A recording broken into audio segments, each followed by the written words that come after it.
tardes. Este es el espacio para nuestra mentoría en la montaña de inclusión social. Permítame presentarme. Mi nombre es Karen Joana Martínez Grisales. Soy trabajadora social de formación en pregrado, magíster en estudios sociales, con mención en estudios sociales de la ciencia y la tecnología y doctora en ciencias sociales y humanas. A lo largo de mi carrera profesional he estado acompañando muchos procesos de formación en el área educativa, pero también en el área de acompañamiento, en asistencia técnica, políticas públicas, específicamente las relacionadas con el tema de género. Entonces, espero que este sea un espacio muy enriquecedor, un diálogo de saberes, que en próximas oportunidades podamos encontrarnos para dialogar. El día de hoy vamos a tener dos temas muy importantes dentro de esta mentoría. El primero tiene que ver con la mentoría alrededor del acompañamiento, digamos que, o el reconocimiento del enfoque de género, del enfoque diferencial, del enfoque de acción sin daño. Pero antes de esto vamos a tener un reconocimiento de algunos conceptos relacionados con estos diferentes enfoques. Posterior a ello, digamos que tendremos una continuidad y avanzaremos en la mentoría alrededor de la paz, la construcción de paz, en el marco de los derechos humanos y la resolución de conflictos. Cualquier duda que tengan pueden preguntarme por medio del foro, también por medio de los formadores de formadores, y espero que disfruten mucho este espacio. Me voy a permitir proyectar para poder, digamos que, acompañar la mentoría con la presentación.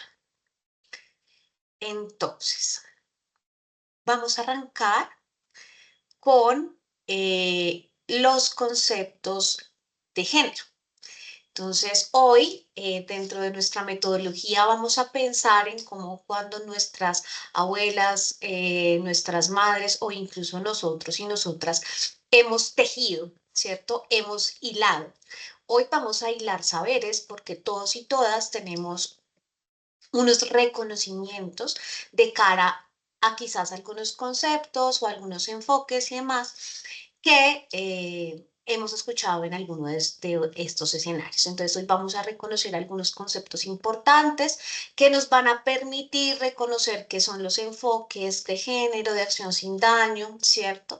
Pero también qué son los roles, los estereotipos, cuál es la diferencia entre un enfoque diferencial y un enfoque poblacional o territorial. En este sentido, les voy a pedir que vayamos a esta pequeña a este pequeño videíto que nos va a ayudar bastante para comprender el enfoque, una primera aproximación a estos conceptos. Voy a permitirme compartirlo con audio para que todas y todos y todas podamos escuchar.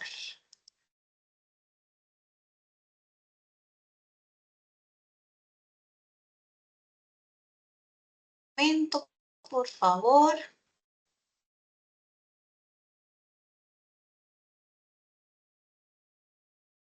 Vamos a ver acá para proyectarlo con sonido. Entonces, así todos y todas vamos a poder oír el video.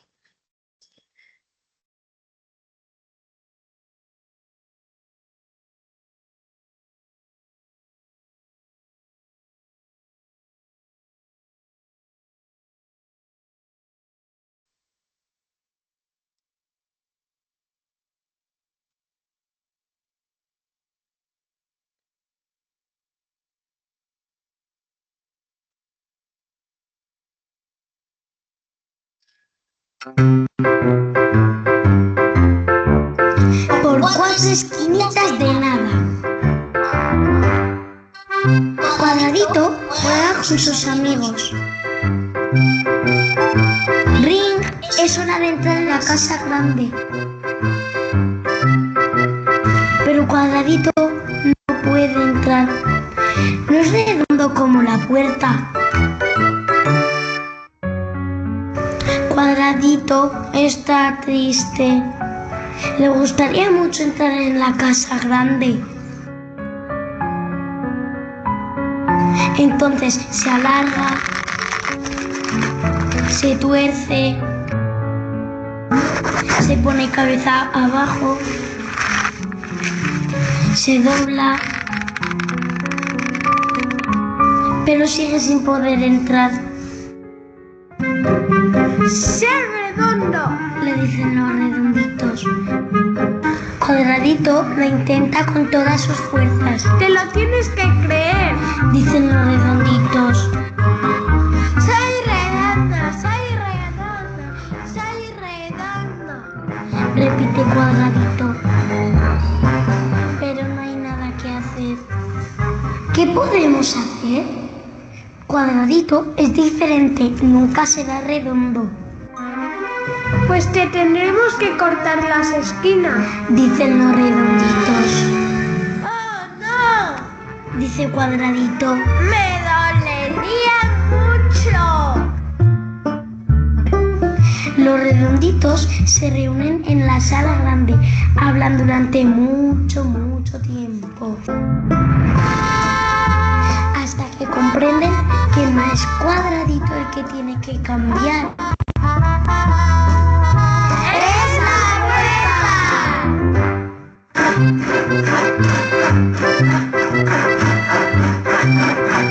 Entonces recortan 4 esquinitas.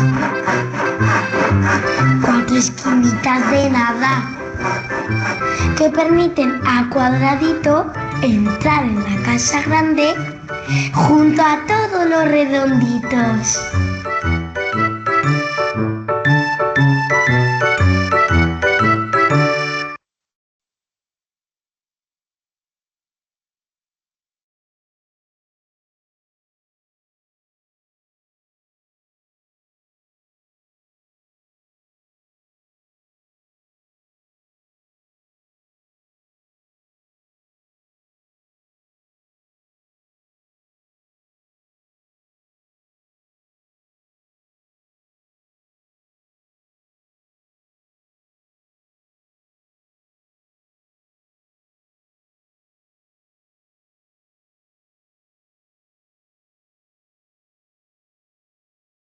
Entonces, estimados y estimadas, después de ver este video, quizás podemos tener algunas reflexiones de cara a lo que es el enfoque diferencial.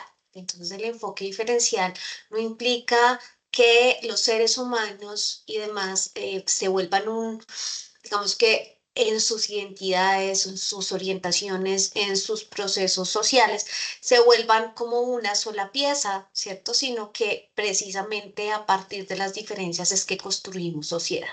Entonces, esto es muy importante porque cuando hablamos del enfoque diferencial podremos hablar, por ejemplo, de términos como víctimas del conflicto armado, indígenas, campesinos, lesbianas, mujeres cisgénero, discapacidad, persona mayor, afrodescendiente, homosexual, personas en riesgo de habitar la calle. Es decir, el enfoque diferencial lo que nos permite es entender que en el cúmulo de la sociedad hay diferentes formas de habitar los espacios, hay diferentes formas de posicionarnos allí.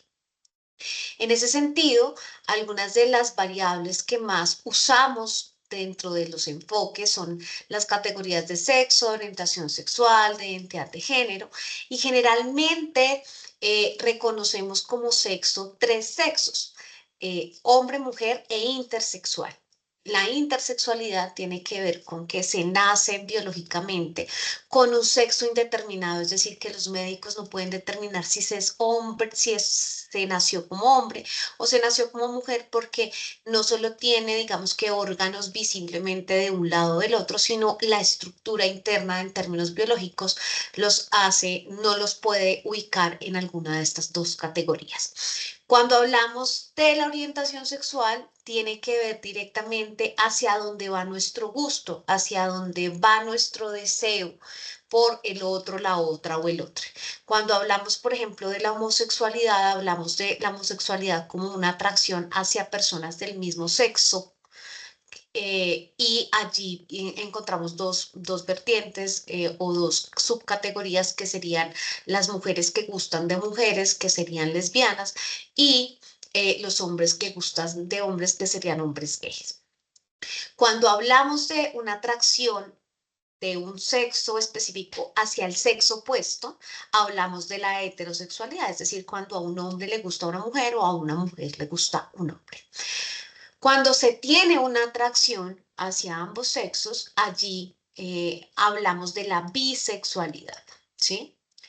Cuando hablamos de la identidad de género, hablamos directamente de cómo yo me identifico como persona, no simplemente desde mi sexo o mi orientación sexual, sino cómo me siento yo, ¿sí? Es decir, yo puedo ser una mujer trans, puedo ser un hombre trans, puedo ser una mujer cisgénero, ¿cierto? Es decir, que nací siendo mujer y me identifico como mujer, ¿sí? Pero también puedo no encontrarme en ninguna de estas dos categorías y hablo de que mi identidad de género es una identidad queer, ¿sí? O disruptiva.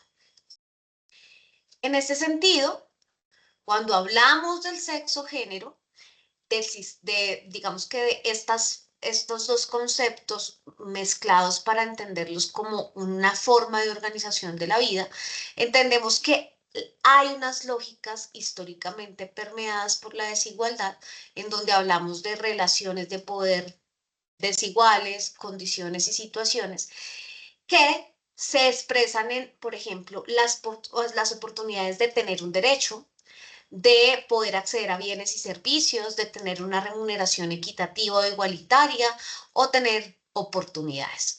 Esto se expresa de diferentes maneras, entre ellos una de las expresiones más grandes y quizás una de las mayores preocupaciones en términos sociales es el tema de la violencia, es decir, cómo estas relaciones de poder que se expresan en condiciones y situaciones de desigualdad se expresan a partir de formas violentas. También encontramos que existen dentro de nuestra sociedad formas de impedir o limitar el acceso a bienes y servicios de, por ejemplo, ciertos sectores sociales o otras prácticas que consisten en invisibilizar situaciones socialmente problemáticas para algún colectivo social en específico, por ejemplo, las mujeres, por ejemplo, los niños, las niñas, los adolescentes, los campesinos, los adultos mayores. También encontramos que se expresa a partir de obstáculos, ¿sí? Esto es muy importante porque esto nos va a permitir entender o ampliar la mirada referente a cómo se puede entender el enfoque de género. El enfoque de género nos va a llamar como a ponernos unas gafitas distintas o diferenciales. En este caso hablamos de las gafas violeta, porque es uno de los colores representativos de la lucha feminista, pero que tiene que ver con mirar el mundo o la realidad de otro modo. Frente a eso, yo les traje como algunos ejemplos que tienen que ver con la forma en la que nosotros y nosotras podemos identificar cómo es tan importante en nuestras vidas cotidianas el reconocer el enfoque de género. Por ejemplo, generalmente a los hombres y a las mujeres se nos asignan cosas por hacer, ¿cierto? Formas, digamos que naturalizadas del quehacer en la vida común. Por ejemplo, a las mujeres históricamente se nos ha asignado tareas como del hogar, por ejemplo, de hacer los quehaceres, de cocinar, de cuidar los niños, de cuidar la pareja, de hacer el apoyo, de cuando tenemos unas personas mayores a nuestro cargo, acudir a las citas con ellos y acompañarles, ¿sí? Cuando hablamos de profesiones que están relacionadas, por ejemplo, como con el cuidado, como la licenciatura en educación infantil, como la enfermería, como el mismo trabajo social, se asocia más hacia las mujeres, ¿sí? Cuando, por ejemplo, hablamos más del ejercicio de la fuerza, el tema, por ejemplo, de salir a jugar fútbol, de practicar videojuegos, de participar en negocios y en la banca, se asocian más a los hombres o a lo masculino. De allí la importancia del enfoque de género para que dentro de nuestros procesos, tanto comunitarios como personales, podamos quizás a ir aminorando esa brecha, ¿cierto? Y esas formas de naturalización, por ejemplo, de los roles de género. Esto implica un autorreconocimiento, ¿sí? ¿Qué es autorreconocerse? Verme como un sujeto que ha nacido en unas lógicas que han hecho que piense de determinada manera. ¿Esto qué pasa? Eso implica que yo cambie de enfoque. Entonces es como cuando tomamos una fotografía de nuestro celular y buscamos la manera en que esa fotografía se tome y tome lo que nosotros queremos mostrar. Cuando nosotros nos empezamos a cuestionar estas lógicas de género y demás, estamos hablando de diferentes enfoques. Entre ellos, hay enfoques poblacionales como el enfoque diferencial, que no habla solamente de las mujeres, sino habla de todas las poblaciones, pero que analiza muy particularmente las necesidades de las personas, ¿sí? Es decir, no es lo mismo la necesidad de una mujer adulta mayor, ¿cierto?, a la necesidad de una mujer afrocolombiana. ¿Sí? Cuando hablamos del enfoque, de los enfoques poblacionales, entre ellos el enfoque diferencial, estamos mirando qué cositas particulares aglutinan a colectivos y a individualidades para poder garantizar equidad y no discriminación. Esto también implica reconocer, por ejemplo, las brechas que existen entre lo rural y lo urbano en nuestro país, ¿sí? Cómo existen unas diferencias para acceder a bienes y servicios en lo rural muy distintas al urbano, pero también cómo podemos buscar que se garanticen estos mismos derechos a todas las personas que habitan nuestro país. Entonces, para ello es muy importante reconocer qué personas o qué grupos pueden hacer parte de esa perspectiva diferencial. Entonces, podemos hablar, por ejemplo, de los grupos étnicos, ¿cierto? Que en nuestro país, para el caso de nuestro país, se reconocen los indígenas, ¿sí? Se reconocen los gitanos o los rom, ¿sí? Se reconocen los campesinos y se reconoce la comunidad NAR, que significa negros, afro, raizales y palenqueros, ¿sí? Es muy importante reconocer la comunidad NAR porque no todos ni todas tienen las mismas perspectivas de cara a que se considera como lo afro, como lo negro, como lo raizal, como lo palenquero, y por eso siempre es muy bueno preguntarle a las personas. Cuando hablamos de grupos etarios, estamos refiriéndonos directamente a las edades, a los momentos del ciclo vital en los que están las personas con las que hablamos, con las que dialogamos y en las que estamos incluso nosotros mismos, nosotros y nosotras mismas. Entonces, hablamos, por ejemplo, de la primera infancia, que la primera infancia es desde los bebés, ¿sí? Hasta más o menos los 5 años de edad, ¿sí? Hablamos de las infancias que van aproximadamente desde los 5 años hasta los 12 años, ¿cierto? Que es donde inicia la preadolescencia. Y hablamos de adolescencia cuando estamos en ese tránsito entre la infancia y la juventud, entonces estamos hablando allí de chiquis, de personas, de niños, niñas, ¿cierto? Que dejan de ser niños, niñas y van a trascender a la adolescencia que colinda una edad etaria posterior a los 12 años y hasta más o menos los 16. Hablamos hasta los 16, en algunas políticas hasta los 17, 18 y hablamos de juventud, ¿cierto?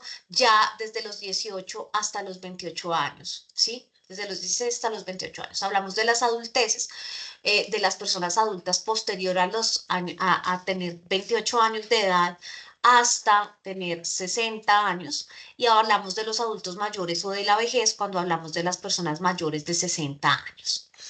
Aparte de eso, hablamos también de otras diferencias de cara, por ejemplo, a cómo habitamos los espacios, a cómo habitamos la calle. ¿Sí? Y encontramos allí el fenómeno de la habitabilidad de calle, que también implica una aproximación diferencial. Y ahí podemos acercarnos a dos tipos de poblaciones. Personas en riesgo de habitar la calle, es decir, que todavía tienen contacto, por ejemplo, con sus familias o que tienen viviendas propias, y personas que ya habitan de lleno la calle. Y hablamos de los sectores sociales por orientación sexual e identidad diversa, ¿sí? O lo que se conocía comúnmente como la comunidad LGBTI, en donde están las lesbianas, los gays, los bisexuales, los trans y los intersexuales. Allí también, pues lo que les decía ahorita, encontramos a las personas campesinas, también en la ruralidad, encontramos a las víctimas del conflicto armado y no menos importante, hoy actualmente estamos enfrentando el fenómeno de la migración, no solamente interna, sino transfronteriza, es decir, de otros países, en calidad de migrantes o en calidad de refugiados y refugiadas. En ese caso, yo les voy a dejar aquí como algunas notitas. Entonces, por ejemplo, el enfoque diferencial. Hola, soy Rita y estoy en 10º grado. Me autorreconozco como campesina, vivo en la vereda Chorillos de Suba, me encantan los deportes, pero acá solo existen escuelas de fútbol y ese deporte no me gusta. Entonces, por ejemplo, aquí el colegio de Rita podría pensar otras prácticas deportivas, ¿cierto? Que reconozcan también el saber campesino. ¿Sí? Y que reconozcan, por ejemplo, que el único deporte que pueden practicar los niños y las niñas y los adolescentes no es el fútbol, ¿sí? Soy Martín, tengo 29 años y soy víctima del conflicto armado debido a un accidente en mi casa. Llevo 2 años con una alimentación física que me ha impedido trabajar. Quiero determinar mis estudios de bachillerato para poder acceder a otras condiciones laborales, pero debe ser los fines de semana porque entre semana cuido de mis 2 hijos, que deberíamos tener en cuenta para la situación de Martín, pues uno, que hay una condición de discapacidad, dos, que es importante que pueda acceder a la educación, pero también a un trabajo que permita garantizar sus condiciones de vida. Dentro del enfoque de género, el enfoque diferencial basado en género es una herramienta que nos permite tener una lógica de análisis distinta y diferencial de todas esas asimetrías o formas, digamos que de mucha distancia y desiguales que están directamente relacionadas con el género. Es importante reconocer que hay algunas situaciones sociales que impactan de manera distinta a hombres y a mujeres y este enfoque lo que busca es promover acciones y orientar recursos no solo económicos, sino sociales y culturales para superar estas desigualdades, ¿sí? Ahí les dejo otros ejemplos. Aquí es muy importante cuando hablamos de los pueblos originarios reconocer lo que significa para las comunidades indígenas la solidaridad, para lo que significa para las comunidades campesinas el término de la dignidad campesina, para los colonos internos la autonomía y para las comunidades afrodescendientes la libertad y la resistencia, ¿sí? Frente a ello es importante reconocer estas diferentes cosmogonías, poder acercarnos de manera diferencial a los impactos, por ejemplo, que ha tenido el conflicto social armado, la violencia o el acceso a bienes y servicios para estas comunidades, ¿sí? Eso es bien, bien importante allí. Ahí hay algunos ejemplos que les dejo como en la presentación dentro del movimiento campesino. Por ejemplo, les quisiera hablar del movimiento de INSA en Tierra Adentro Cauca, muy puntualmente, en donde se habla de las conceptualizaciones de la dignidad.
A raíz de la movilización del 2013 y todo, planteamos básicamente al gobierno, ¿por qué no cuenta a los campesinos? ¿Sabe cuántos campesinos hay en Colombia?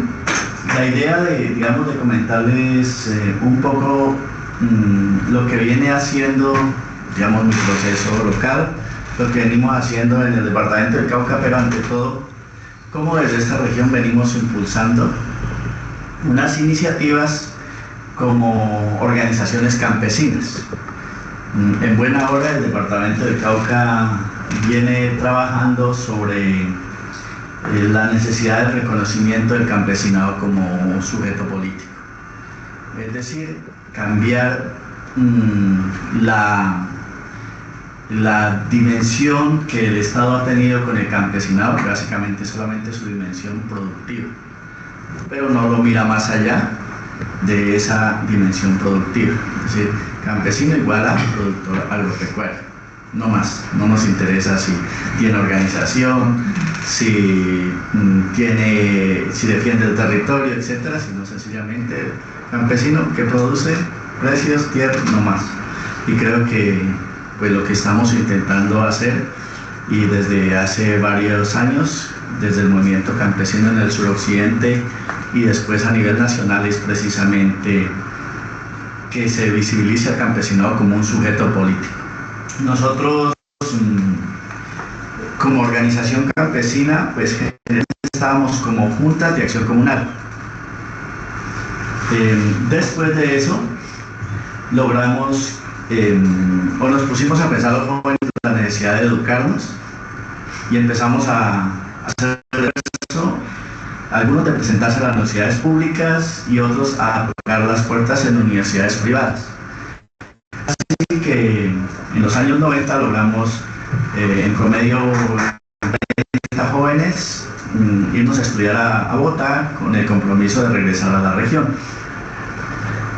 Ahí es donde organizamos la Asociación de Estudiantes Universitarios Pro Tierra Adentro. Vivíamos en una casa alquilada, vivíamos 40, trabajábamos comunitariamente, es decir, por turnos cocinábamos, nos tocaba turnos aseo, etcétera, nos ayudábamos. Y bueno, así fue que logramos un poco estudiar el curso y empezamos otra vez a regresar. Cuando regresamos al municipio, logramos entonces consolidar todo un proceso campesino, que es la Asociación Campesina Izá Tierra Adentro ACIT. El municipio, nosotros estamos, más o menos el 50% es población indígena y el 50% población campesina. Y esto tiene que ver con la invisibilización del campesinado. La Constitución de 1990, la Constitución política, cambió en muchos aspectos tanto el ordenamiento territorial, o por lo menos en teoría, y la diversidad étnica y cultural. En Colombia ha tenido un poco más el desarrollo de la diversidad étnica. Es decir, el artículo 7º de la Constitución reconoció eso y además de eso se incluyeron otros artículos que le reconoce autonomía, gobernabilidad, le reconoce transferencias a las comunidades indígenas, pero a las comunidades campesinas no lo hizo, ¿ya? Eso tiene que ver un poco con el momento coyuntural que se dio en ese momento, cómo se hizo la Constitución política. En ese tiempo se desarmó una guerrilla que era indígena, y también estaba el M-19, entonces todo eso ayudó a que hubiera ese reconocimiento. Por ejemplo, en el caso de la FARC, que ha sido más campesinista, una guerrilla campesinista, pues no se desmovilizó, y eso tiene que ver un poco con que tampoco quedaran incluidos ciertos derechos. Además de eso, los campesinos no querían, digamos, políticamente participar porque venían de un genocidio, de la UP. O sea, los campesinos no querían saber nada de participación política porque pues prácticamente, ustedes saben que en los años 80 fue toda la persecución a la Unión Patriótica. Y bueno, en general creo que pues eso hace que Si hay persecución, las organizaciones también son débiles y no tienen la capacidad de incidir en esos espacios como fue la Asamblea Nacional Constituyente. Entonces, nosotros sí trabajamos mucho de la identidad campesina, desde los niños, los jóvenes, porque ustedes saben que la población campesina se está acabando. Es una realidad. Bueno, un poco este video que igual pueden como complementarlo en virtud del tiempo de nuestro espacio, digamos que en esta mentoría, pues no lo pongo todo por virtud del tiempo. Pero lo que podemos ver allí y reconocer es, bueno, qué significa, qué ha significado las diferentes formas de organización del campesinado, ¿sí? ¿Qué implica, cuáles han sido esos desafíos que han implicado los mismos, ¿cierto?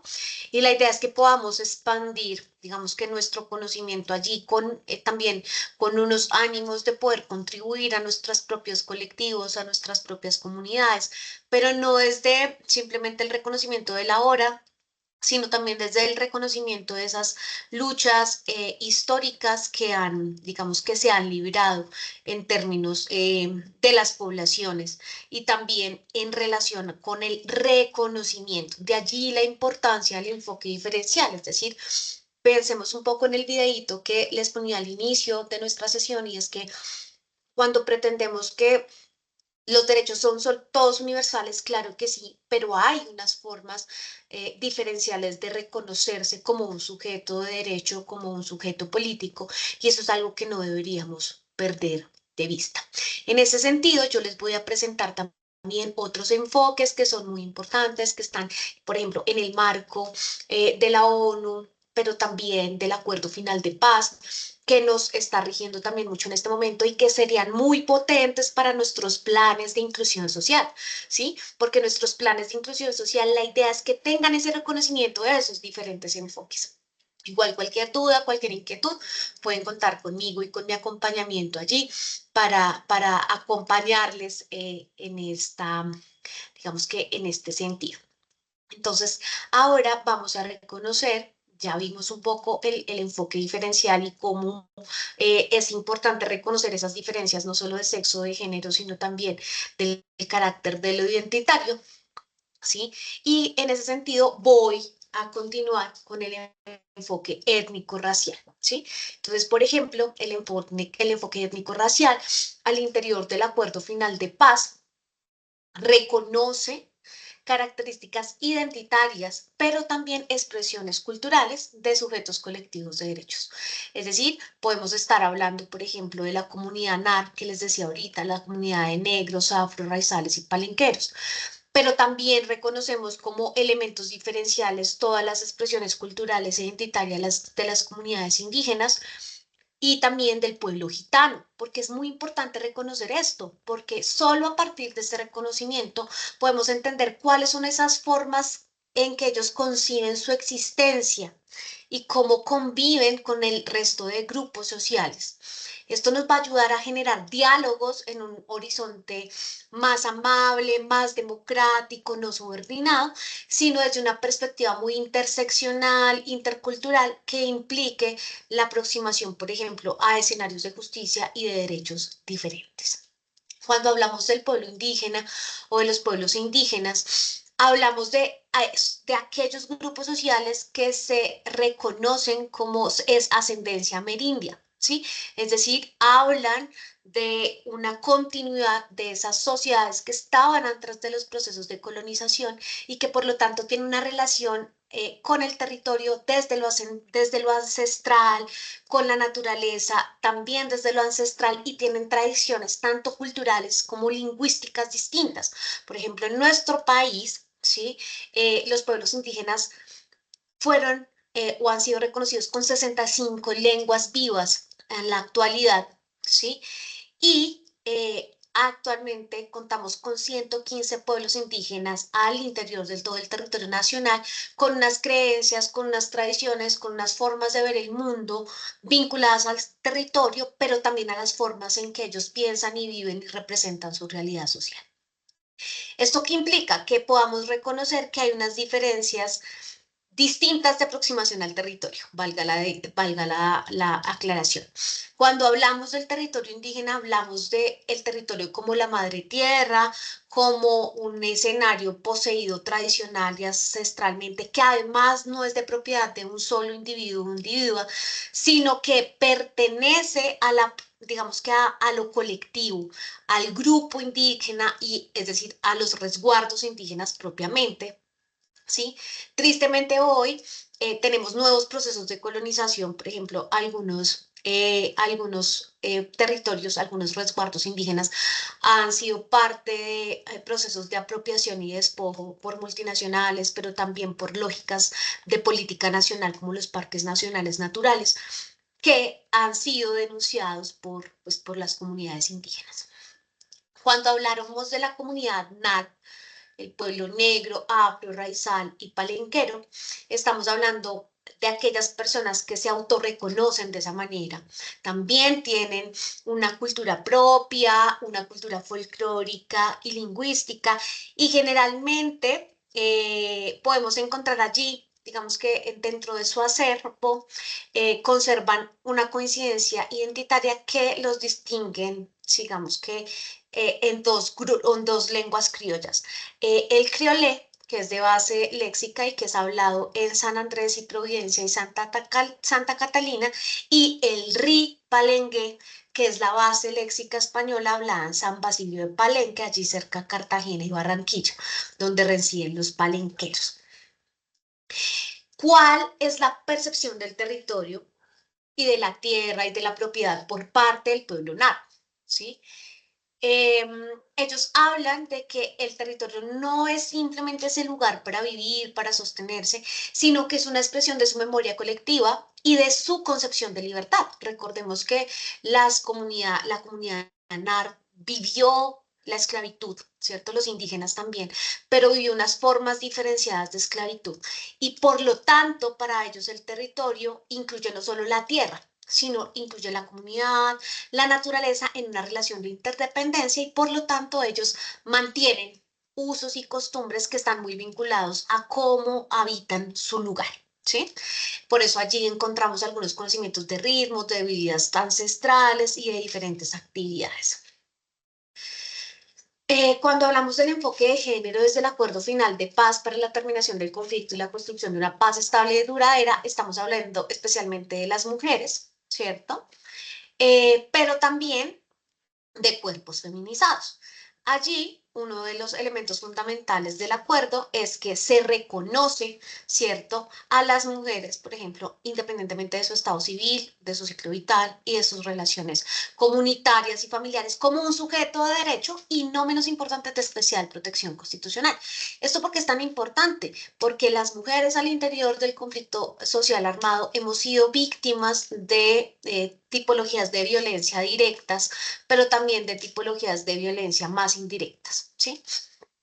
En este sentido, cuando hablamos desde este enfoque, hablamos de la discriminación y la violencia por género. Cuando hablamos de la discriminación por razones de género, estamos hablando de todos esos procesos de exclusión, de restricción, de violencia física, pero también económica, pero también verbal, que anulan el reconocimiento y el gozo y el ejercicio de derechos. Cuando hablamos de violencia por razones de género, estamos hablando de que esas acciones están sustentadas o están fundamentadas en la forma en la que yo veo al otro, en la forma en la que yo creo que, por ejemplo, las mujeres tienen una posición subordinada de desventaja y desigualdad en relación con los hombres y con algunas instituciones del poder. Ese diálogo entre discriminación y violencia es lo que nos permite entender el enfoque de género como una forma importantísima para reconocer los derechos de las mujeres y evitar que se sigan perpetuando estas prácticas. Dentro de este enfoque está la discriminación y la violencia por razones de orientación sexual o identidad de género, es decir, es cuando excluimos, restringimos o vemos como el patito feo a personas que en su pleno ejercicio y goce de derecho y libertad, ¿sí?, eligen, ¿sí?, amar a personas de su mismo sexo o a tener expresiones de género distintas, disruptivas, distintas a la heterosexualidad.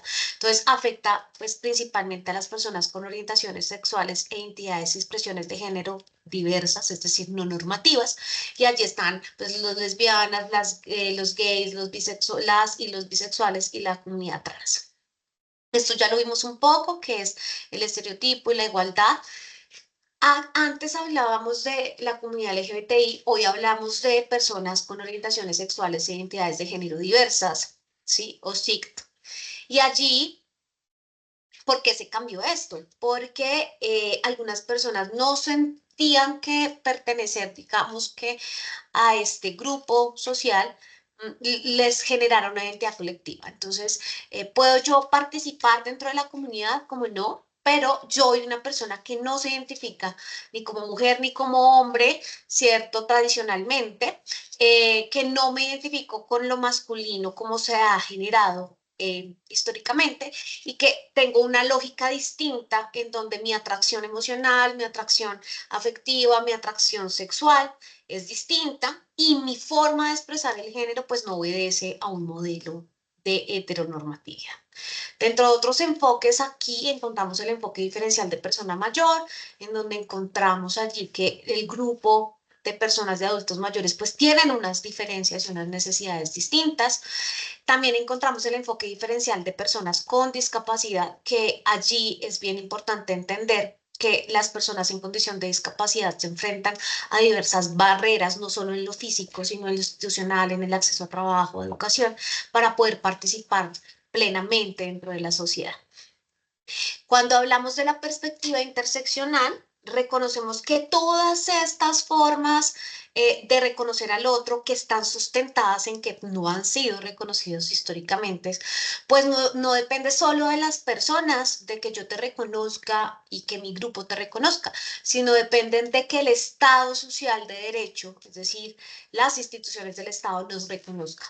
Y tenemos que entender que históricamente esos reconocimientos no han sido los mismos para personas del área rural, para personas de poco acceso a, digamos que, a la economía, ¿sí? Personas de estratos 0, 1, 2, ¿sí?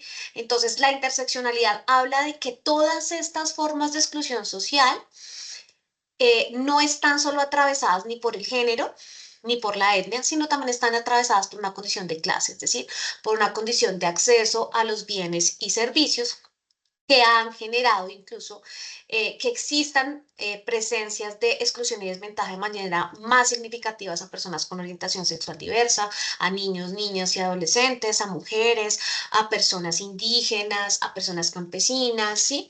Entonces la interseccionalidad es una mirada que nos permite entender que esos enfoques son muy importantes, pero que esos enfoques no pueden perder de vista otras discriminaciones y otras, digamos que podríamos decirlo como exclusiones. Aquí ya les hablé del enfoque diferencial, esto lo vimos un poco en la anterior diapositiva. Y pues bueno, hasta aquí esta parte, ¿sí? Que tiene que ver directamente con el enfoque, los conceptos generales del género y los enfoques poblacionales. Ahora, para finalizar nuestra mentoría de hoy, no menos importante, vamos a abordar de esto, es digamos que un diálogo muy interesante entre la paz, la construcción de paz desde la perspectiva de los derechos humanos para la resolución de conflictos no solo, digamos que no solo armados, sino también de índole social. No olviden que pueden ir tomando como noticas de preguntas y demás que puedan surgir y que la importancia de reconocer estos conceptos y estos enfoques está anclada directamente en que vamos a estar incluyendo y trabajando esto en nuestro plan social. No olviden revisar el plan social, ir avanzando en el mismo de cara a todas estas mentorías y conceptos que vamos desarrollando, al igual que también con el proceso de los Coursera.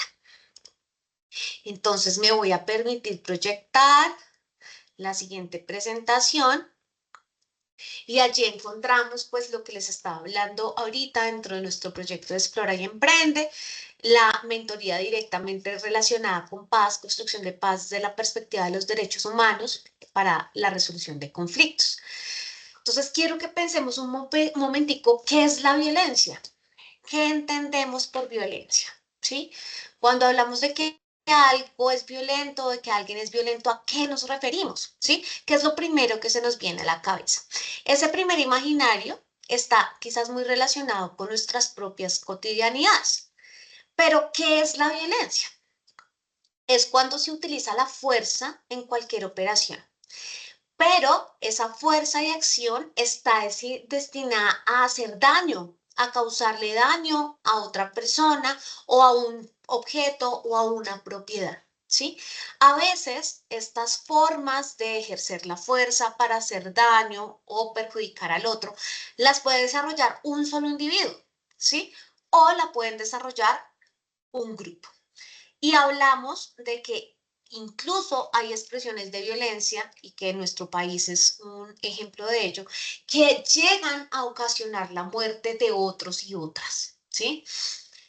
Eso lo vemos, por ejemplo, en el marco del conflicto social armado, donde históricamente en la disputa en algunos territorios se han ocasionado muertes a civiles que no han tenido nada que ver con el marco de la violencia. Pero no solo la violencia genera la muerte, es decir, la desaparición del otro y la otra, sino también se generan lesiones en integridad física, moral y, no menos importante, psicológica. ¿Qué pasa cuando aparece la violencia? ¿Sí? Cuando aparece la violencia podemos hablar de acciones o omisiones frente a la violencia. Cuando hablamos de acciones es cuando un individuo o un grupo desarrolla una acción específica para ocasionar un daño, una lesión, ¿sí? A otro o a otras personas en el ámbito de su integridad física y su desarrollo. Pero hablamos también de omisiones cuando yo, al participar, bien sea de una institución, ¿cierto? Bien sea de un grupo o bien sea de una colectividad, en lugar de impedir, ¿sí? Esa acción, hago como que no tiene nada que ver conmigo, ¿sí? Y esto también lo hemos visto en nuestro país. Hemos encontrado algunos relatos, por ejemplo, de víctimas del conflicto social armado que hablan de que avisaron, por ejemplo, a ciertas instituciones de que habían actores armados, que habían amenazas y no fueron escuchados y escuchadas. Allí hay una acción de omisión. ¿Qué es lo que pasa con la violencia? La violencia impide la realización de los derechos humanos. ¿Sí? ¿Qué son los derechos humanos? Es todo lo que nos garantiza no solo el marco internacional, sino el marco nacional para poder tener derechos económicos, sociales, políticos, culturales y medioambientales. En este sentido, es importante que reconozcamos que hay diferentes tipos de violencia. Y aquí voy a acudir a un autor muy tradicional dentro de las teorías alrededor de la violencia y la resolución de conflictos, que se llama Joan Galton. Y hablamos de violencia directa cuando las acciones o los actos generan un impacto visible en el bienestar físico-mental de las personas, ¿sí? Entonces, allí hay una persona que se tipifica como víctima y otro como agresor. Hay violencias que son indirectas o violencias estructurales, que son un poco más difíciles de identificar, pero que en nuestros territorios podemos verlas. Y es como las estructuras económicas, sociales y políticas han impedido el desarrollo de ciertos territorios, de ciertos colectivos, bien sea por acciones, bien sea por emisiones. Y cuando hablamos de violencia estructural, estamos hablando, por ejemplo, de la pobreza, de la discriminación, de la desigualdad, del analfabetismo, del hambre, ¿sí? Y ¿por qué es indirecta o por qué no es tan visible en ese sentido? Porque genera o digamos que presenta una forma, no un actor directo que la aplica o digamos que la ejerce, pero sí hay un daño muy evidente. Y está la violencia cultural, que es todos aquellos aspectos de la cultura, como la religión, los discursos, el lenguaje, las novelas, las películas, ¿sí? Que incluso la música, algunos himnos, algunos discursos racistas y sexistas que empiezan a naturalizar formas de ver al otro y la otra como un enemigo o como una persona que no debería existir o que a la que puedo violentar. Esto es muy importante entenderlo porque a veces solo nos quedamos en la violencia directa, ignoramos estas otras formas de violencia que pueden conducir directamente a esta violencia directa. ¿Cuál es la diferencia entre la violencia y el conflicto? Es que el conflicto no lo podemos evitar, ¿sí? En nuestras relaciones cotidianas siempre vamos a estar en desacuerdo o en acuerdo con cualquier persona. Por eso conflicto y violencia no son lo mismo, ¿sí? El conflicto no es positivo, no es negativo, sino depende de cómo nosotros como individuos lo manejemos. Y aquí acude un autor muy importante que es Lederer, que habla de que pues en nuestros contextos sociales y culturales pues hay diferentes expresiones y formas de ver el mundo, ¿sí? Entonces allí, por ejemplo, encontramos que el conflicto está dentro de la convivencia humana. Es decir, va a aparecer siempre porque no todos vamos a pensar siempre de la misma manera. Pero ¿cuál es el meollo del asunto? Que no todos los conflictos se resuelven con violencia. Esa es la mayor crítica a la resolución de los conflictos, ¿sí? Que es a lo que nos llama la resolución del conflicto. La resolución del conflicto no puede ser violencia, sino debe tener otras formas de resolución. En este sentido, cuando hablamos de conflicto, tenemos diferentes tipos de conflicto. Tenemos conflictos intrapersonales, interpersonales, sociales o colectivos. Intrapersonales son ese tipo de conflicto que tenemos con nosotros, nosotras y nosotros mismos. Es decir, como cuando yo digo, algo no está bien, no me siento cómoda con esto, tengo que cambiar esto, tengo que mejorar esto. ¿Sí? Pues no nos agarramos a golpes, ni mucho menos, sino que entramos en un proceso de reflexión y de toma de acción para tratar de resolverlo. Cuando hablamos de conflictos interpersonales, estamos hablando del conflicto que yo puedo tener con un otro, con una otra o con un otro, por algo en lo que no estamos de acuerdo, ¿sí? Y está el conflicto social o selectivo que tiene que ver con ciertas expresiones por inconformidad social o por un momento histórico. Entonces, es importante entender que hay una gran diferencia entre el conflicto y la violencia, ¿sí? Porque el conflicto hace parte de las relaciones humanas y puede incluso tener un gran potencial positivo y eso lo hemos visto, por ejemplo, en algunas comunidades, cuando se manifiestan socialmente frente a algo que les parece injusto y logran reivindicaciones sociales. Ahora, es importante entender que la mala resolución de los conflictos puede desencadenar violencia. ¿Sí? Es allí donde aparece, por ejemplo, el enfoque de acción sin daño, que tiene que ver directamente con la forma en la que podemos resolver los conflictos, atender las necesidades de la población, reconociendo sus diferencias y no generando impactos negativos. ¿Sí? Aquí les dejo como un mapita comparativo, un cuadro comparativo entre el conflicto y la violencia, donde el conflicto es inevitable, ¿cierto? Porque es parte de nuestra vida, incluso propia y personal, pero puede haber conflictos sin violencia, puede ser constructivo o destructivo, dependiendo de la forma en que lo atendamos, lo manejemos, ¿sí? Mientras que la violencia sí es evitable, ¿sí? Porque es una de las formas en las que se resuelve el conflicto y no podemos perder de vista que generalmente cuando se ejerce violencia hay unos efectos en la vida diaria de las personas, pero también hay unos ejemplos, unos procesos que son reiterativos, que se repiten históricamente y que generan mucho impacto en las poblaciones. Entonces, teniendo esto en cuenta, ¿qué es la paz y por qué es importante eso en lo social? Es muy importante en lo social porque la paz es ese pacto de voluntades. Es cuando pactamos voluntariamente cómo terminar, digamos que, la violencia, ¿cierto? Y cómo atender los conflictos. Frente a ello, podemos encontrar dos tipologías de paz según Galton. ¿Sí? La paz negativa, que es cuando hay ausencia de guerra, es decir, cuando, por ejemplo, actores violentos o un actor violento y el Estado se sienta a negociar, ¿sí? Cómo terminar el ciclo de violencia. Y esa es una paz negativa, necesaria, pero es negativa porque no resuelve todo lo que ha generado el conflicto, ¿sí? No es negativa en términos peyorativos, sino que es insuficiente.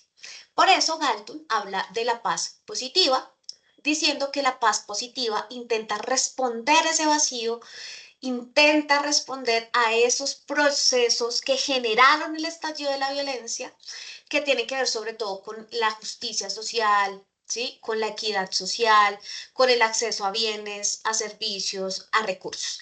Esto es bien importante entenderlo porque cuando hablamos de paz, ¿cierto? También estamos hablando de la importancia que esto tiene para lo social. Entonces, cuando hablamos de la paz, no solo estamos hablando de la ausencia de acciones violentas, sino estamos hablando también de las posibilidades de acceso, ¿sí?, a los derechos humanos, no ignorando que hay unas lógicas de injusticia social. Y por lo tanto, cuando hablamos de paz, de resolución de conflictos, y hablamos desde estos diferentes enfoques que hemos visto hoy, estamos hablando de la posibilidad de vivir en contextos de justicia social.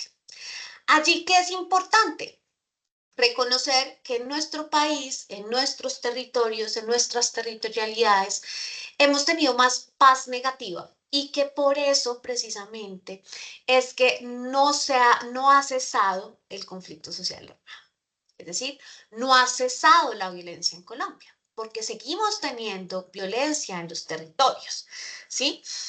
Que es importante pensarnos dentro de nuestros planes de inclusión social, reconocer esas apuestas de paz que se dan en esos territorios donde está la presencia de la violencia, tratando de generar el menor impacto negativo y al contrario, pudiendo potencializar esas formas no violentas de resolver el conflicto. Por eso hablamos de construcción de paz. Cuando hablamos de construcción de paz, nos referimos a un proceso que no es inmediato, que puede ser de muy largo aliento y que implica empezar a buscar alternativas y formas diferentes para resolver el conflicto. ¿Esto qué implica? Primero, entender que la paz nos compete a todos, es decir, es una cosa global. Implica que fortalezcamos relaciones interpersonales, implica que sea sostenible, es decir, que tampoco olvide a animales y al medio ambiente, ¿cierto?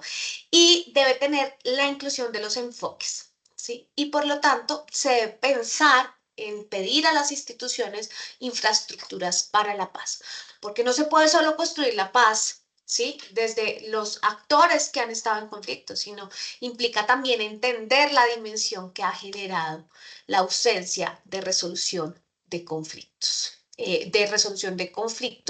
positiva y que se ha permeado es por formas violentas, ¿sí? Entonces, no olviden que estos elementos de discusión, estos elementos como que traigo yo aquí para que dialoguemos un poquito, para que los analicemos también de cara a nuestras particularidades, son indispensables para nuestro plan social.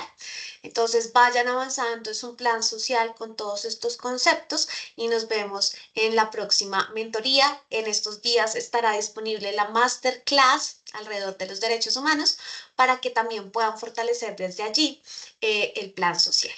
Buena tarde y nos vemos en la próxima ocasión.